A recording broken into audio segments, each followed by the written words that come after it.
Rasulullah, atas sampulnya agama ini apa? Qala kitabul kalam illa ma la budda min. Covernya agama ini adalah mempersedikit bicara dan hanya berbicara yang dibutuhkan saja. Artinya apa para hadirin? Dikatakan cover itu ini, nek kalau panjenengan maos Al-Quran tidak akan bisa kita mendapati kalimat-kalimat atau surat-surat dan ayat-ayat dalam Al-Quran kecuali kita membuka covernya. Sehingga tidak akan bisa kalau panjenengan memahami betul intisari daripada agama ini kalau kita belum tahu bagaimana cara masuknya. Sehingga di antara agar agama ini benar-benar tertanam dalam hati kalau panjenengan, di antaranya adalah yang perlu kau lakukan tarkul kalam fi ma la yakin, mengurangi berbicara dari apa yang tidak dibutuhkan. Berbicaranya yang memang dibutuhkan saja, dan itu pun yang tidak berbau maksiat. Dikatakan tarkul kalam illa ma la budda min, berbicara hanya yang sebutuhnya saja, termasuk daripada cara agar kita bisa memahami agama. Karena banyak berbicara terutama hal-hal yang dilarang oleh syariat itu bukti kalau hatinya mati. Sehingga bagaimana hati seorang yang mati dia akan paham intisari daripada agama Islam. Bagaimana orang yang hatinya mati dia akan kenal dengan Allah Subhanahu wa Ta'ala. Sehingga meninggalkan pembicaraan yang tidak manfaat itu termasuk hal yang penting, sama seperti halnya sampulnya Al-Quran. Nah, pembalikkan tentang Al-Quran itu Bapak Ibu, yang dia dimasukkan ke dalam satu kotak, itu oleh para ulama ahli fikih dibahas. Sampulnya Al-Quran yang seandainya kita baca Al-Quran kemudian sampul terpisah pun juga dibahas sama ulama ahli fikih. Sampulnya Al-Quran itu para hadirin, karena itu identik dengan Al-Quran, maka sama hukumnya seperti Al-Qurannya. Yang artinya kalau ada di antara kalau panjenengan yang ingin megang sampulnya Al-Quran saja, maka kita juga tetap wajib dalam keadaan suci. Sebagaimana kalau panjenengan membaca Al-Quran harus dan megang Al-Quran harus dalam keadaan suci. Jadi hukumnya haram memegang Al-Quran tanpa wudu. Ini perlu diingat-ingat. Hukumnya haram memegang Al-Quran tanpa wudu. Bagaimana jika Al-Quran terjemahan? Itu pun juga dibahas oleh para ulama. Kalau Al-Quran terjemahan dilihat kira-kira kosakatanya lebih banyak mana, hurufnya lebih banyak mana. Kalau lebih banyak terjemahannya maka boleh memegangnya tanpa wudu. Tapi kalau ternyata lebih banyak Al-Qurannya, lebih banyak huruf Al-Quran yang daripada terjemahannya, maka harus pakai wudu. Akan tapi pada umumnya para hadirin, setiap kata di dalam bahasa Arab itu kalau diartikan di dalam bahasa Indonesia pasti huruf bahasa Indonesianya lebih banyak daripada bahasa Arabnya. Contoh, Dhahaba. Dhahaba itu terdiri dari 3 huruf, Dzal, Ha, dan Ba. Diterjemahkan ke dalam bahasa Indonesia artinya adalah pergi. Pergi itu sudah 5 huruf. Jika kita lihat saja setiap hurufnya jika diartikan di dalam bahasa Indonesia kemudian kok huruf Indonesia yang lebih banyak, berarti memegang Quran terjemahan Indonesia tidak menggunakan wudu itu diperbolehkan, tapi lebih baik pakai wudu untuk menghormati Al-Quran.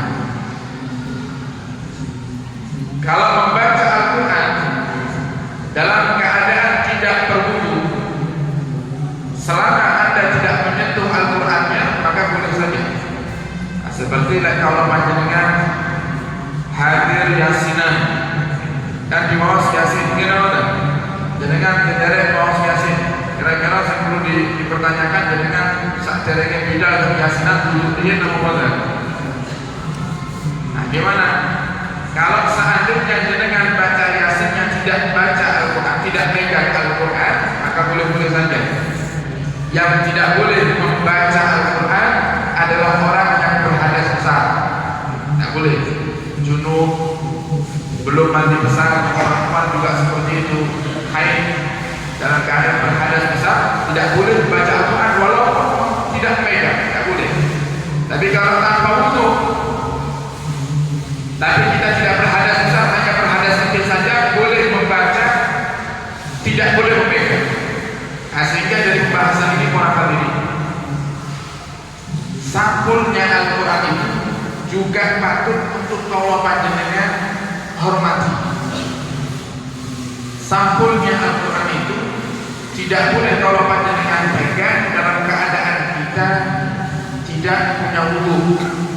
Ini umumnya para hadirin, kecuali satu keadaan saja. Panjenengan tidak punya wudu, jenengan boleh menyentuh Al-Quran. Kapan itu? Ketika panjenengan melihat ada Al-Quran yang jatuh atau berada di tempat yang kurang sopan. Kalau ada Al-Quran di masjid, kok jenengan lihat, jenengan masuk masjid belum, ada Al-Quran jatuh dari raknya, dari tempat Al-Quran. Jenengan belum punya wudu, gimana? Tidak perlu wudu dulu, ambil Al-Qurannya, letakkan kembali di raknya yang sempurna, baru kemudian jenengan wudu, tidak jadi masalah. Kenapa? Karena menghormati Al-Quran hukumnya adalah wajib. Ini juga perlu kita sadari para hadirin, karena ini sudah menjadi kebiasaan di masyarakat. Sampai kadang kalau melihat televisi Allah ini berkaitan dengan hal yang haram dan wajib, bukan sunnah. Sehingga masih banyak orang itu kalau yasinan tahlilan, buku yasinnya taruh di lantai. Banyak orang itu kalau yasinan tahlilan atau acara-acara yang bersifat agama, di situ ada dibagikan buku yasin atau mungkin dibagikan buku maulid, ada nama Allah, ada nama Nabi, bahkan ada ayat Al-Quran dilempar ke sana kemari. Ini bukan sunnah, pembahasan sunnah makruh, bukan. Ini pembahasan wajib dan haram. Yang artinya yang melakukannya dia punya dosa, dia berdosa. Tapi sudah menjadi hal yang wajar dan bahkan sangat disayangkan sekali jika yang melakukan ini adalah orang-orang yang mereka punya latar belakang ilmu. Itu yang sangat disayangkan. Jadi diajarkan oleh syariat itu orang hati. Sampai ulama fikih mengatakan kalau kita lihat Al-Quran jatuh atau ada sesuatu yang di situ tercantum nama Allah, nama dan Muhammad, wajib kita untuk mengangkatnya, meletakkan sesuatu yang mulia ini, baik itu Al-Quran atau nama Allah atau nama Nabi, di tempat yang mulia. Hukumnya wajib, bukan sunnah, wajib. Kalau kita sadar, kita lihat, kemudian kita tinggalkan, kita lepas. Nah, sehingga mulai malam hari ini kami berharap untuk diri kami pribadi dan juga panjenengan sekalian, jangan menyepelekan hal ini para hadirin. Al-Imam Ma'ruf Al-Qurtubi dalam riwayat dikatakan beliau itu dicintai oleh Allah Subhanahu wa taala disebabkan karena satu hari beliau berjalan, kelihatan ada selembar kertas yang berserakan para hadirin. Beliau khawatir jangan-jangan di kertas itu ada tulisan nama Allah. Kemudian beliau cek, beliau pastikan ternyata benar. Di kertas itu ada tercantum nama Allah Subhanahu wa taala. Beliau bersihkan kertasnya, bahkan beliau kasih minyak wangi, beliau letakkan di tempat yang mulia. Malam hari ketika beliau tidur, adalah riwayat datang sebuah suara yang dikatakan itu namanya hadis, yang tidak tahu munculnya suara dari mana, yang mengatakan bahwasanya sebagaimana engkau telah menghormati nama Allah, engkau telah memuliakan nama Allah, maka Allah muliakan engkau di dunia hingga nanti di akhirat.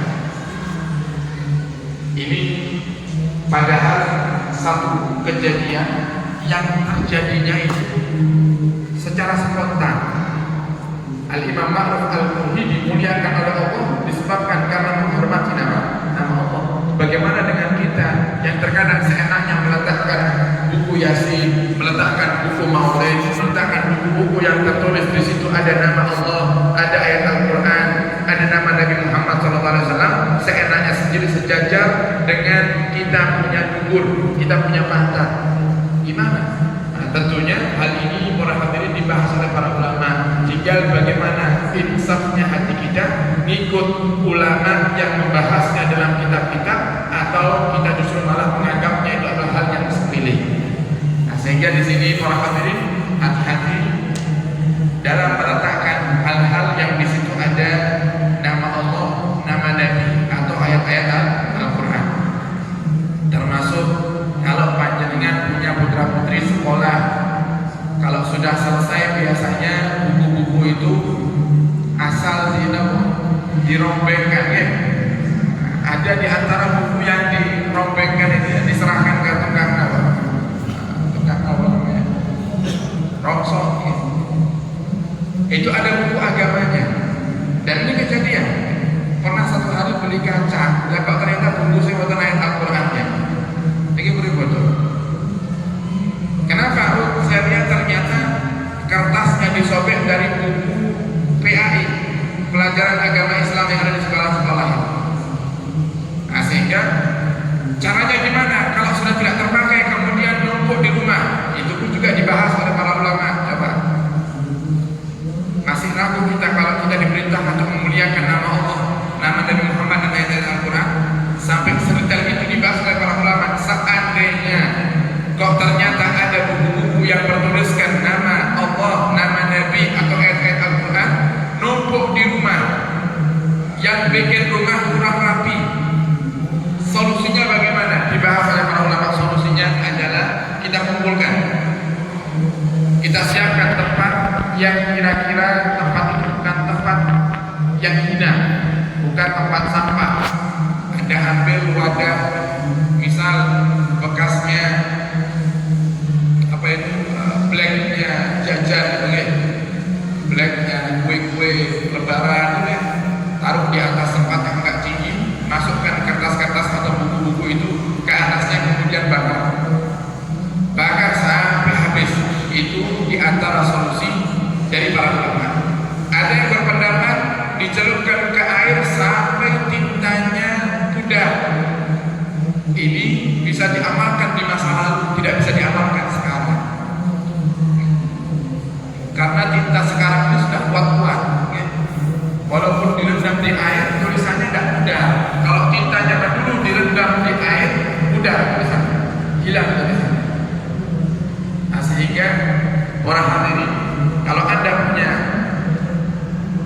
kertas-kertas yang bertuliskan ayat Quran atau nama Allah, nama Nabi Muhammad, atau hal-hal yang mulia di dalamnya berkaitan dengan ilmu dan lain-lainnya, kok ternyata itu menumpuk di rumah, kiranya bagi Anda kurang bisa bermanfaat, caranya yaitu dibakar sampai bersih. Tapi bakarnya bukan di tong sampah, bakarnya bukan asal di atas tanah, membakarnya pun juga harus dengan cara yang mulia. Ini kenapa para ulama menganggap riwayatnya Al-Quran pun juga termasuk hal yang sama diparingi ayat kursi nanti maka termasuk remeh. Sama syariat kita diperintahkan untuk memuliakannya. Kalau yasinan tahlilan, ngoper yasinannya sama diparingi kaligrafi yang terhormat, yang mulia, jangan dilempar. Karena sering dilempar buku yasinan langsung betul. Berarti dikeluarkan dari kardusnya, diucap. Nah, itu Al-Quran. Bagaimana kita bisa mencintai Allah kalau kita tidak mencintai kalam Allah? Kemudian kita taruh di bawah, yang kadang kalau ada anak-anak kita meletakkan foto kita sebagai seorang ayah di bawah, kadang kita tegur, nah masa fotonya bapak taruh bawah gitu? Nah, ini cuma foto kita, siapa kita itu? Nabi juga bukan, wali juga ada yang ngakui kita sebagai wali. Ketika melihat foto kita taruh di bawah sama anak-anak kita marah. Foto kita ditaruh di tempat yang tidak layak, kita mah haram. Foto awak EDW coba dipajang di dukure tong sampah, kira-kira berapa? Kamu boten? Ini maksudnya apa? Ini foto bapak, bu. Jalan nih dukure sampah, maksudnya bapak mau jaga tong sampah ini. Oh biye, kan itu marah kita. Ini Al-Quran kita lempar. Kalau mau yang bisa membawa pertolongan untuk kita nanti di akhirat, di alam barzakh, di mana kita tidak menghormatinya. Nah, sehingga ini catatan para hadirin. Tapi ini sudah biasa.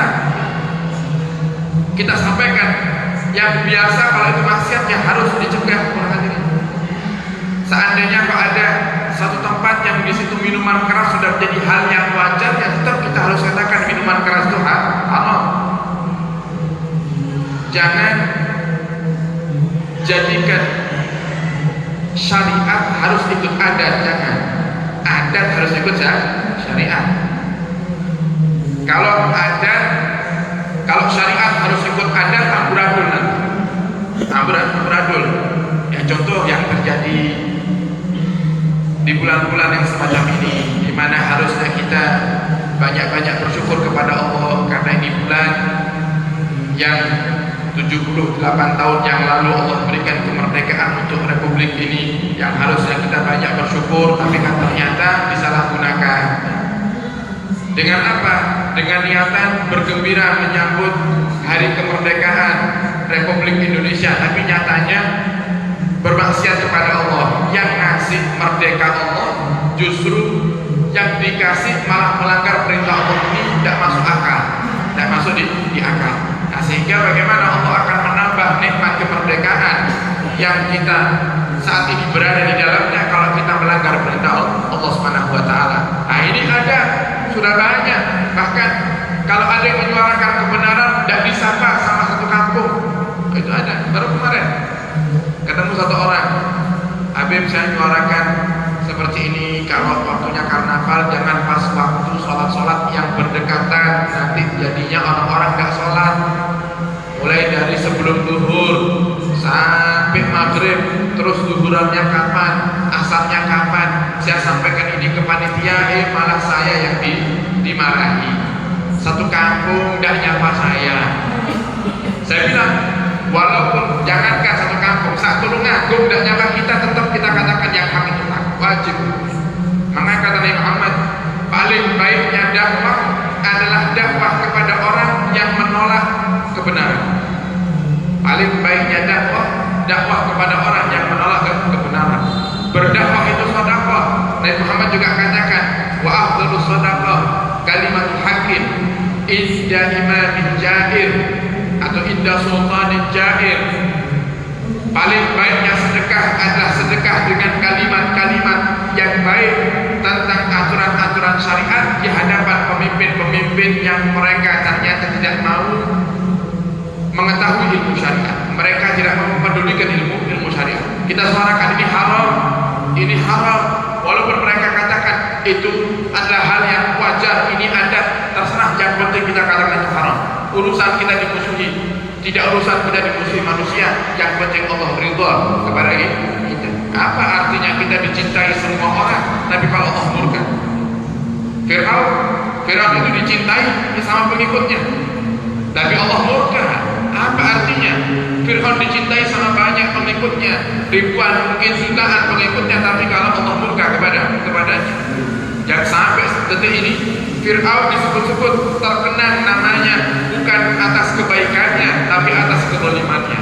Begitulah mereka, orang-orang yang tidak mau menjalankan aturan-aturan syariat. Mereka akan dikenang bukan dengan kebaikannya, tapi dengan keburukannya.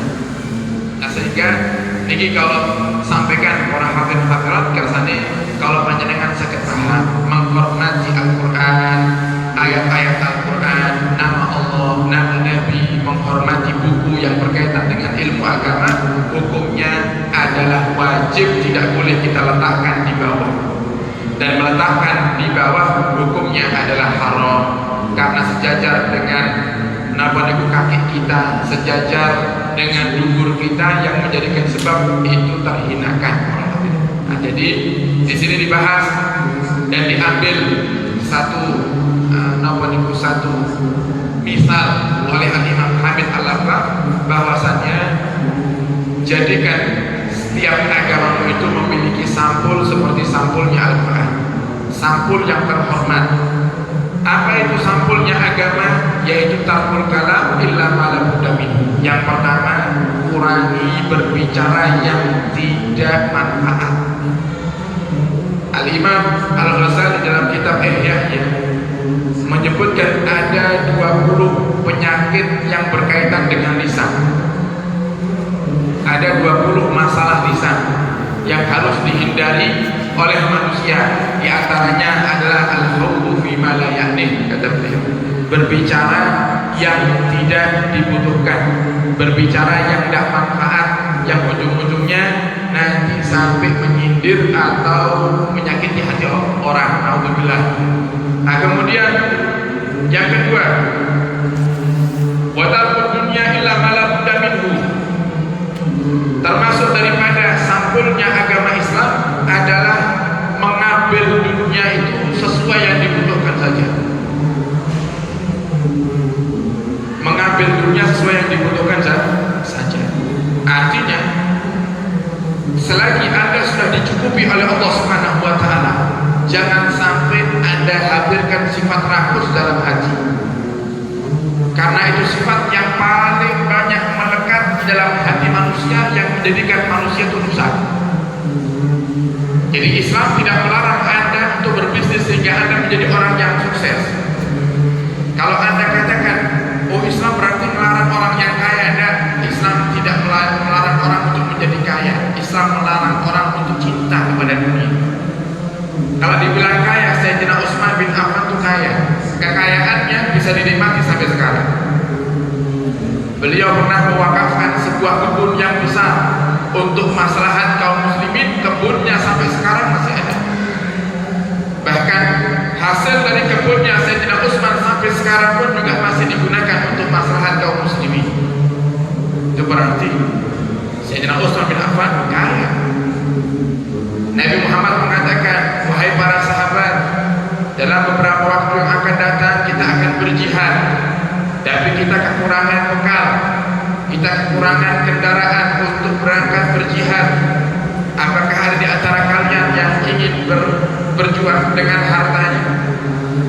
Apakah ada di antara kalian yang ingin berinfak untuk jihad ini? Siapa yang angkat tangan? Utsman bin Affan. Saya ya Rasulullah. 100 ekor kuda beserta kebutuhannya. Nabi Muhammad katakan lagi, siapa lagi yang ingin membantu jihad yang akan datang? Angkat tangan lagi saya Utsman. Saya ya Rasulullah, 100 ekor kuda bersama kebutuhannya. Nabi Muhammad tanya lagi, siapa lagi di antara kalian yang ingin membantu? Angkat tangan lagi saya Utsman. Saya ya Rasulullah, 100 ekor kuda dengan kebutuhannya. 300 ekor kuda. Nabi Muhammad mengatakan lagi, siapa di antara kalian yang juga ingin membantu dalam hal yang lainnya? Kita butuh biaya. Sayyidina Utsman mengatakan, saya Rasulullah, izinkan saya keluar sebentar untuk kembali ke rumah, saya ambil uang di rumah. Pulang ke rumah Sayyidina Utsman bin Affan, kemudian kembali ke hadapan Nabi membawa uang dinar, dalam riwayat dirham, 1 karung, 1 selendang. Jadi surbannya digunakan untuk membawa uangnya, diserahkan di hadapan Nabi Muhammad SAW. Bukankah Sayyidina Utsman bin Affan kaya, tapi kayaannya menjadikan Allah cinta kepadanya. Jadi yang dilarang oleh Islam adalah menjadi orang yang cinta dunia, sehingga menjadikan dirinya rakus, menjadikan dirinya pelit, menjadikan dirinya tidak sadar kalau dunia yang Allah titipkan kepadanya, hakikatnya Allah ingin berikan kepadanya satu daripada banyaknya jalan menuju surga. Kalau orang lain bisa masuk surga dengan puasanya, orang lain bisa masuk surga dengan sholatnya, kita yang diberikan oleh Allah lancar rezeki, Allah sedang berikan jalan untuk kita. Untuk apa? Jalan menuju surga dengan apa? Dengan wasilah kekayaan kita. Nah, ini para hadirin termasuk sampulnya agama, yaitu jangan sampai kita mencintai dunia. Kemudian yang ketiga, wa tarku mukhalatatin nas. Sampulnya agama ini adalah mukhalatatin nas illa ma la budda min, mengurangi banyak-banyak kumpul dengan orang kecuali yang dibutuhkan, mempersedikit berkumpul dengan manusia kecuali jika ada hajat. Seperti apa? Di masjid, saya mau sholat jamaah, tapi gimana caranya saya sholat jamaah sendirian? Ya tidak ada. Kita ada. Nah, waktu sholat jamaah sendirian tidak ada. Biar caranya ya, aku pengen haji tapi haji yang sepi, nenek komplas ternyata sampai kiamat tidak bakal haji dia. Karena kalau sampai Masjidil Haram itu tidak ada pengunjungnya sama sekali, sepi, tidak ada orang sama sekali, itu sudah tanda akhir zaman berarti. Makanya kemarin dengan adanya wabah penyakit itu, alhamdulillah kita masih bersyukur Ka'bah masih ada yang tawaf di sana, walaupun jumlahnya tidak sebanyak di saat-saat sholat malam. Karena kalau sudah habis tidak ada yang tawaf lagi, maka itu pertanda akan datangnya hari kiamat. Na'udzubillah summa na'udzubillah. Sehingga para hadirin, termasuk daripada sampulnya agama Islam adalah mengurangi perkumpulan-perkumpulan yang tidak jelas, perkumpulan yang kalau kita kumpul di dalamnya justru Allah Subhanahu wa Ta'ala akan murka kepada kita, kumpulan-kumpulan yang justru malah membawa kita kepada kelalaian. Kenapa seperti itu? Karena banyaknya dosa manusia disebabkan karena manusia. Coba kita rinci satu persatu dosa yang biasa kita kerjakan. Napa misalnya ngerasani, ini yang paling umum, yang paling sering ngerasani. Coba kalau kita tinggal sendirian di dalam rumah, sama siapa kita mau ngerasani? Tidak pegang HP, sendirian, tidak pegang HP, tidak ada kawan yang datang ke rumah, tidak ada istri, tidak ada anak, mau ngerasani sama siapa? Berarti orang itu bisa ngerasani karena kumpul dengan orang lain. Kemudian dengki, iri. Iri itu kan satu sifat yang berat ketika melihat ada nikmat yang Allah berikan kepada orang lain. Kalau seandainya kalau panjenengan tinggal di puncak Gunung Wilis sendirian, tinggal di puncak Gunung Wilis sendirian, tidak punya tetangga sama sekali, coba mau iri sama siapa kita? Mau iri sama siapa? Tidak ada kita ini, tidak ada kita dengki. Kenapa? Karena kita sendirian. Tapi kalau kita tinggal di kampung, naudzubillah, ngelihat tetangga punya mobil baru, hatinya panas. Ngelihat orang punya barang baru, hatinya tidak terima, iri. Kenapa? Karena ngelihat orang. Makanya kata Imam Syafi'i, fawih jati aladu min ghawiyin wa asiru. Aku itu lebih senang sendiri, kata Imam Syafi'i, daripada aku harus berkumpul dengan orang-orang yang menjadikan aku lupa Allah, menjadikan aku lalai dari Allah Subhanahu wa Ta'ala. Tapi orang sekarang ini yang nonton para hadirin, setan itu tidak akan pernah berhenti untuk merusak manusia. Kalau manusia tidur, setan tidak pernah tidur. Sekarang ini kalau ada tetangga yang menghindari perkumpulan-perkumpulan yang tidak jelas, kadang yang lain bilang sombong. Gitu nonton. Kita nggak nyawa edm yang siji sombong atau ngumpul. Terus gimana kita menyikapinya? Sudah dibahas sama ulama. Ada satu ulama mengatakan dalam syairnya, yaquluna li fika kibatun wa innama ra'aw rajulan anfu fi dhulli ahzama. Mereka orang-orang di luar sana mengatakan aku ini sombong, padahal mereka bukan melihat orang yang sombong, mereka sedang melihat orang yang menghindari tempat-tempat yang dihinakan oleh Allah Subhanahu wa Ta'ala. Sudah dibahas sama para ulama. Jadi walaupun kita dikatakan sombong, tidak urusan, yang penting Allah ridha kepada kita. Oh, kita mau dicaci maki terserah, yang penting gimana caranya Allah ridha kepada kita. Nah, sehingga para hadirin, ini 3 sampul agama. Jangan berbicara kecuali hanya yang bermanfaat saja. Jangan cintai dunia, cukup jadikan dunia di tangan, jangan jadikan dunia di hati. Yang ketiga adalah banyak mengurangi perkumpulan yang tidak jelas. banyak mengurangi perkumpulan-perkumpulan yang tidak jelas. Tarku mukhalatatin nas illa ma la budda minhu, kecuali yang memang harus, seperti apa? Ngaji, duduk di masjid, iktikaf, sholat berjamaah, jumatan, kan boten jumatan piyambakan. Nggih. Kula badhe jumatan teng pundi teng griya teng kamar piyambakan. Mboten saged kadang teng masjid jamaatan. Kecuali yang memang tidak bisa ditinggalkan untuk berkumpul dengan manusia, kita kumpul dengan mereka. Dan biasakan orang hadirin, kalau sudah kumpul dengan orang lain itu, jadikan apa yang Anda perbincangkan adalah hal-hal yang baik. Jadikan apa yang Anda obrolkan itu hal-hal yang baik. Mungkin program-program dakwah, bicaranya masjid pelang ini bisa makmur, dibahas. Ngobrol itu aja yang manfaat. Jadi obrolannya membawa ampunan dari Allah Subhanahu wa taala.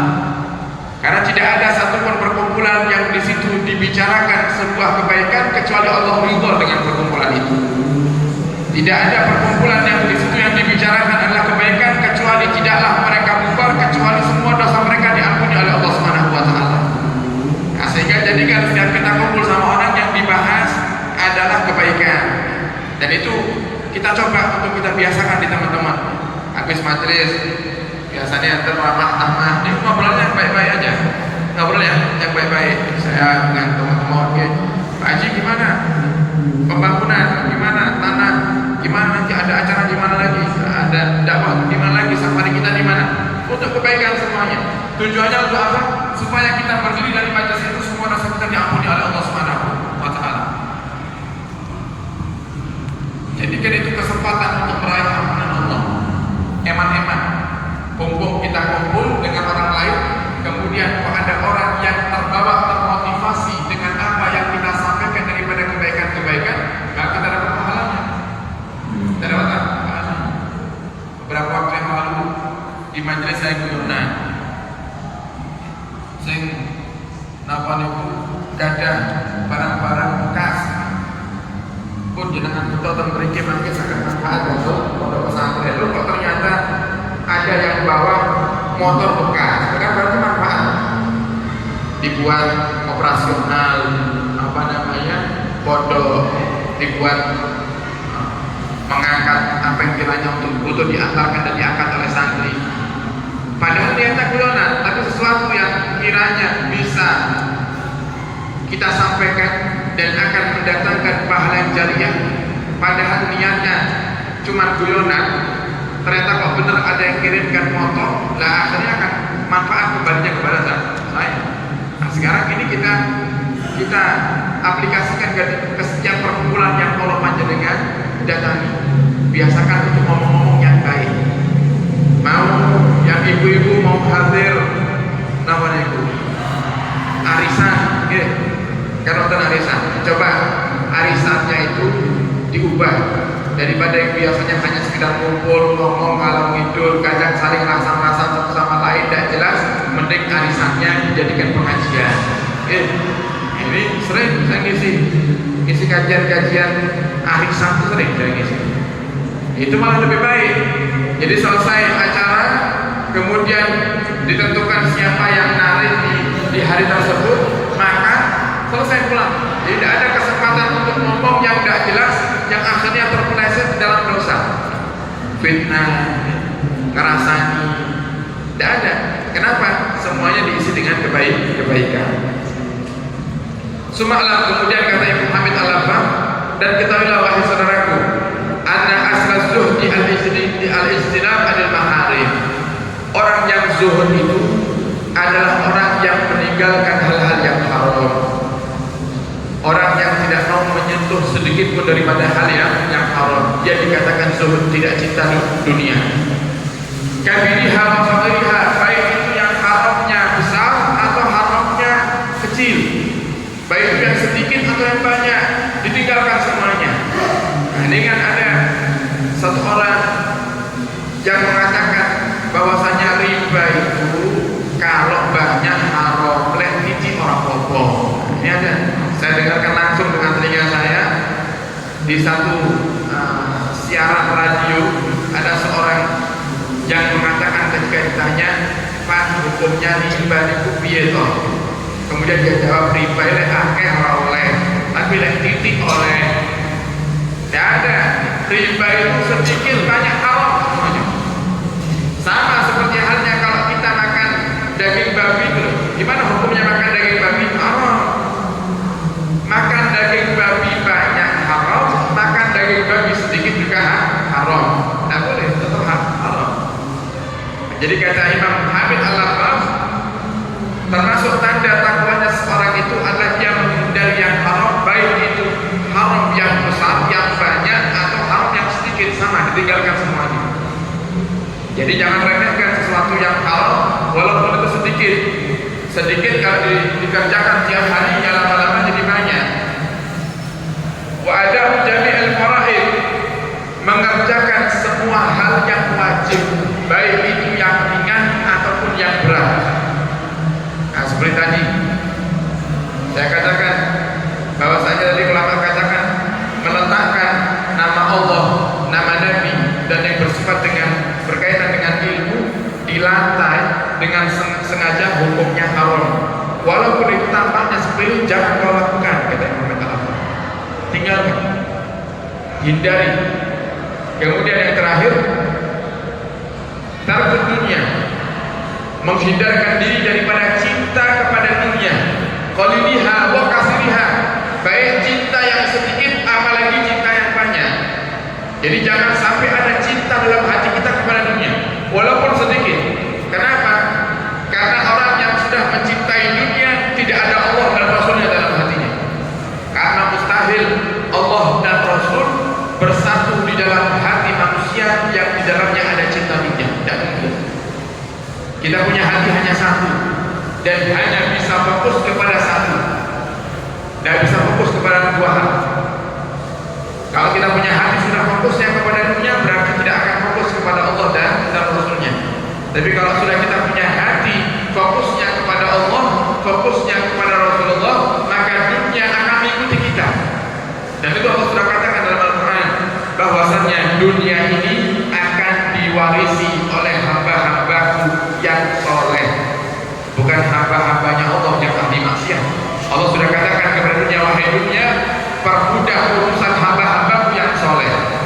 Allah sudah pesankan itu dan Allah abadikan dalam Al-Quran. Sehingga mari kita perbaiki hati, perbaiki diri. Jangan sampai dalam hati kita ada cinta kepada dunia. Jangan sampai kita melakukan hal-hal yang walaupun itu haram tapi sedikit, tinggalkan semuanya dengan harapan agar Allah ridha kepada kita, sehingga nanti akhir hayat kita Allah wafatkan kita semua dalam keadaan husnul khatimah. Amin ya rabbal alamin. Kita berharap kepada Allah dengan suratul Fatihah, semoga yang hadir di malam hari ini diberikan oleh Allah Subhanahu wa taala umur yang panjang dalam ketaatan serta sehat wal afiat. Allah ampuni semua dosa kita dan Allah hindarkan kita di waktu-waktu yang akan datang dari semua macam dosa dan maksiat, dan Allah berikan kepada kita kemudahan untuk istiqamah dalam beribadah. Dan semoga Allah Subhanahu wa taala mudahkan kita semuanya untuk bisa berangkat haji dan umrah, menjalankan ibadah haji dan umrah, berziarah ke makam Sayyidina Muhammad sallallahu alaihi wasallam. Yang sakit semoga Allah berikan kesembuhan, yang sebiji rezekinya Allah lapangkan, yang punya hutang Allah mudahkan untuk melunasi hutang-hutangnya, dan semoga Allah wafatkan kita semua dalam keadaan husnul khatimah. Ala hadhihi niyyah wa ala kunniyatin salihah bi jahil nabi wa ali nabi wa ila hadratin nabi sallallahu alaihi wasallam bi sirril Fatihah.